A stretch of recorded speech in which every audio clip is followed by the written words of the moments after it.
नमस्कार साथियों, आज फिर मैं आप लोगों के लिए एक बहुत महत्वपूर्ण वीडियो लेकर आया हूं जो है प्रतिशत से संबंधित, जो कि आपकी परीक्षा में एक महत्वपूर्ण ये चैप्टर है और इसमें से लगभग क्वेश्चन आएंगे और ये स्कोरिंग भी है प्रतिशत, क्योंकि प्रतिशत करने से आपको लाभ हानि और बाकी दूसरे जो गणित के हैं साझा और उनमें भी आपको प्रतिशत अगर आप अच्छी तरह सीख जाते हैं तो आप उन चीजों को भी आसानी से कर सकते हैं। तो प्रतिशत को आप लोग एकदम स्टेप बाय स्टेप बता रहा हूं कि प्रतिशत होते क्या है। ये ज्यादातर प्रतिशत के बारे में लोग इतनी महत्वपूर्ण जानकारी नहीं देते जो मैं इस वीडियो में देने की कोशिश कर रहा हूं। मुझे उम्मीद है कि आप लोगों को ये वीडियो पसंद आएगा और आप अपनी जो परीक्षा की तैयारी कर रहे हैं उसमें आपको बहुत ही मददगार साबित होगा। और प्रतिशत से संबंधित जो बेसिक चीज है वो बिल्कुल इस वीडियो में आपको समझ में आ जाएगी कि प्रतिशत होता क्या है और प्रतिशत से संबंधित क्वेश्चन के लिए इजी रूप में हम आसानी से उनको कैसे सॉल्व कर सकते हैं। तो सबसे पहले देखिए छात्रों, प्रतिशत में हमेशा कहता हूं कि कोई भी शब्द होता है वो ऐसे ही नहीं होता। प्रतिशत का अर्थ होता है, ये दो शब्दों से मिलकर बना है, प्रति और शत। तो प्रति प्लस शत, प्रति का मतलब प्रति यानी एक और शत का मतलब सैकड़ा। जिस भिन्न का हर 100 हो, अंश और हर आपको ध्यान ही होगा, अंश क्या कहलाता है ऊपर वाली संख्या बटे में और हर कहलाती है नीचे वाली संख्या। तो जिस भिन्न का मतलब हर 100 हो, भिन्न मतलब बटे की संख्या जिसका हर 100 हो, उस भिन्न का को क्या कहते हैं हम प्रतिशत। और उस भिन्न का अंश ऊपर वाली संख्या होती है, जैसे 2/8 लिखा जाता है तो अंश ये है और हर ये, तो जो अंश कहलाएगा वो क्या कहलाएगा प्रतिशत दर, और जिसका हर 100 हो तो वो क्या कहलाएगा प्रतिशत। तो ये चीज आपको एकदम, अभी तक आप प्रतिशत का मतलब 100 ही समझते थे। प्रतिशत का मतलब 100 होता है, लेकिन उसका मतलब क्या है कि हर में उसके 100 होता है। हर मतलब बटे के नीचे वाले भाग में उसके 100 होता है। और अंश उसका क्या कहलाएगा प्रतिशत दर। अंश क्या कहलाएगा प्रतिशत दर। तो अब उससे संबंधित एक छोटा सा उदाहरण लेते हैं कि कोई कहता है कि हमें 60%, तो 60% का क्या अर्थ है, यानी कि प्रतिशत का मतलब 100 होता है, तो 100 में से 60% का मतलब क्या हुआ, 100 में से 60 अंक या नंबर जो भी संख्या है उसका 60% कितना होगा, 100 में से 60 होगा। यदि अब पूर्णांक हम 500 मान लें, 500 मान लेते हैं पूर्णांक, यानी कोई भी संख्या है जो 500 है, तो उसका हमको 60% निकालना है। तो हम क्या करेंगे, उसका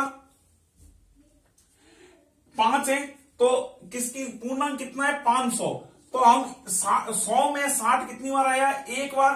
तो अब हम 500 है तो कितनी बार आना चाहिए, 5 बार, 1 2 3 4 और 5। तो अब इन सबको हम अगर जोड़ते हैं तो ये कितना प्राप्त होता है 300, यानी 500 का 60% कितना होगा 300। ये तो हो गए साधारण रूप से।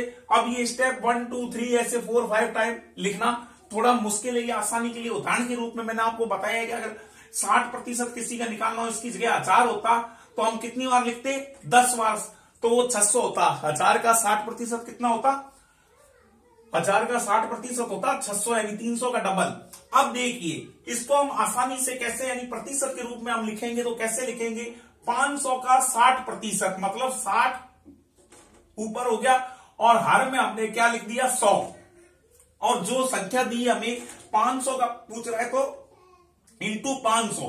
तो अब अगर हम इसको काटेंगे तो ये 10 से 10 तो 50 इंटू 6 बराबर कितना आता है 300। ये तो हमें आसानी से समझ में आ गई बात कि भाई 500 का 60% कैसे निकाला जाएगा, 60/100 इंटू 500। ये बहुत बड़ा कंफ्यूजन रहता है। ज्यादातर लोग जो प्रतिशत के बारे में जानकारी रखते हैं उनके बट्टे में 100 लिखना, ऊपर कौन सी संख्या क्या आएगी, ये बड़ा कंफ्यूजन रहता है। तो उसका मैंने एकदम आसान तरीका आपको बता दिया कि हर के अंदर 100 लिखा जाएगा प्रतिशत जब भी आएगा, तो 60/100 इंटू 500 बराबर 300। अब इसको और इजी रूप में अगर हम करना चाहें, समझना चाहें, तो 60% का मतलब क्या हो गया 60/100। तो ये हो गया 10 से 10 कट गई, ये कट गया, ये 3 बार कट गया और ये 5 बार, तो 3/5। इसका साधारण रूप में हम 60% को किसी भी संख्या का क्या लिख सकते हैं, 3/5। साधारण रूप से एकदम इजी रूप से, ताकि आपको प्रतिशत में कोई भी दिक्कत नहीं आवे। तो अब देखिए उदाहरण यही लेते हैं, 500 का 60% यानी 60% बराबर किसके? 3/5 के।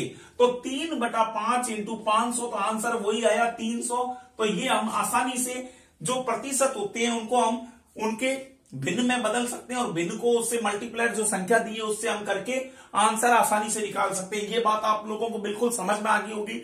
मुझे उम्मीद है कि ये जानकारी, ज्यादातर प्रतिशत के बारे में बहुत कुछ पढ़ते हैं लेकिन ये बेसिक जो चीज है वो चीज नहीं पढ़ते, उसके कारण वो कंफ्यूजन में 100 ऊपर लिखना है या जो पूर्णांक दिया है उसे कहां लिखना है, ये कंफ्यूजन रहता है।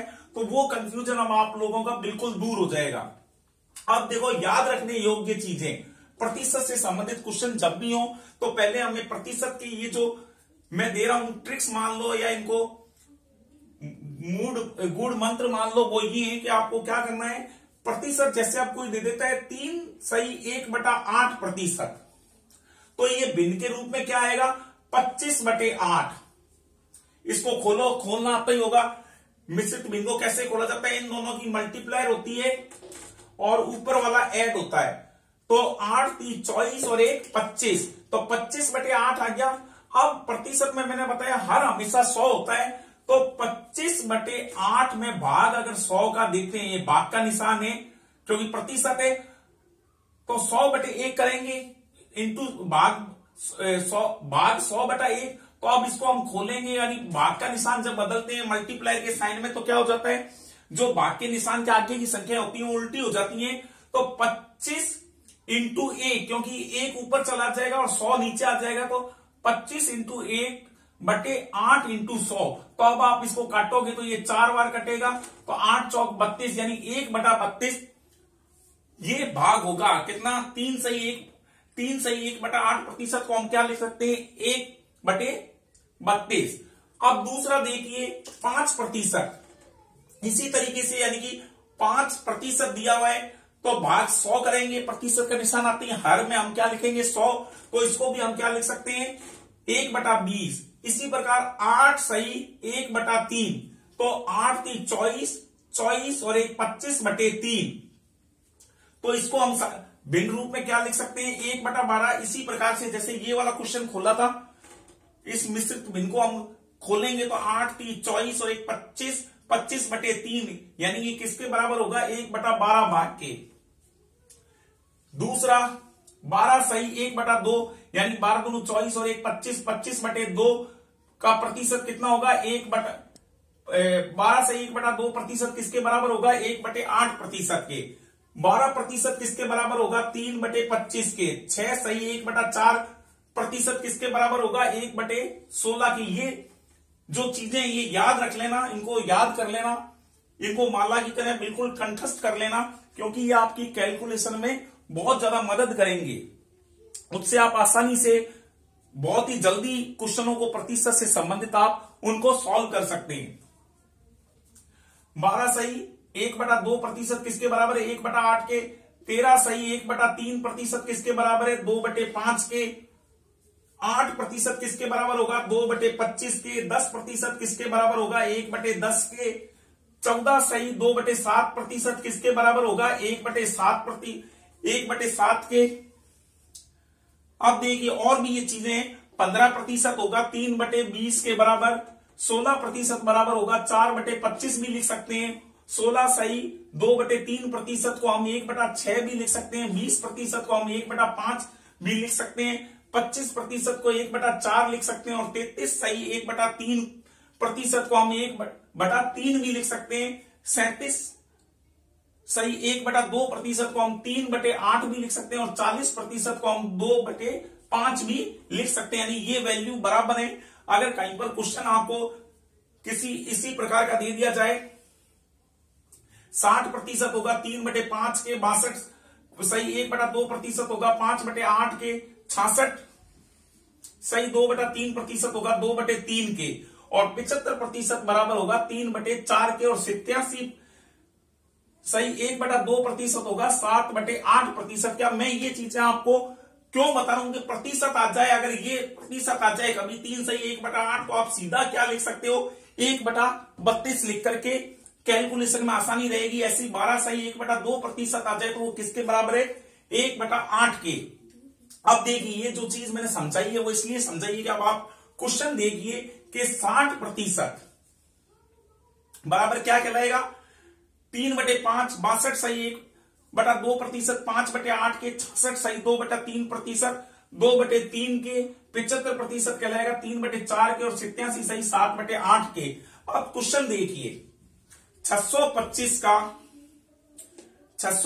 का 8% कितना होगा, तो हमें कुछ नहीं करना, हमको पता है 8% के लिए क्या करना है, ये बनेगा 2/25 इंटू 625, तो 25 से 25 कटा तो ये 25 से 625 25 बार गया, 25 दूनी 50, यानी कि आंसर कितना आ गया, सीधा 50%।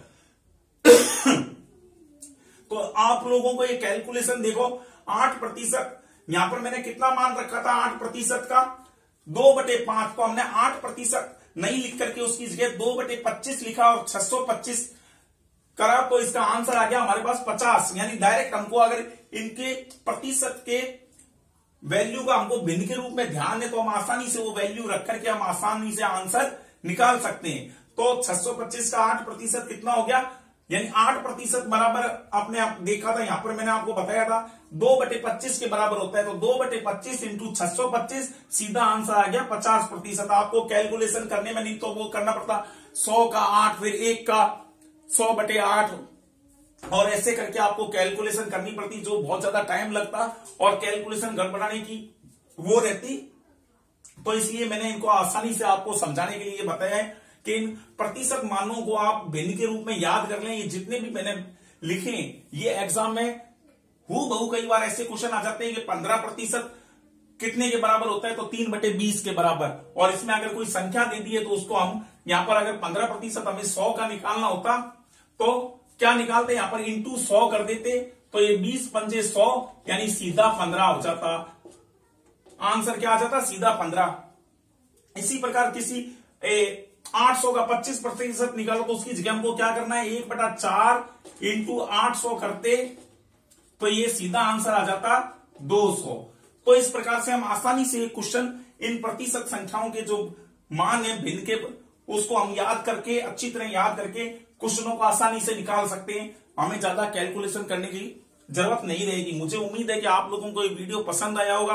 अगर पसंद आया है तो प्लीज इसे लाइक, शेयर और सब्सक्राइब करना ना भूलें। इसी प्रकार के और इंटरेस्टिंग वीडियो प्रतिशत से संबंधित अगले वीडियो में लेकर आऊंगा। मुझे उम्मीद है आप लोगों को अपनी परीक्षा की तैयारी करने में बहुत ही ज्यादा मददगार होगा। धन्यवाद।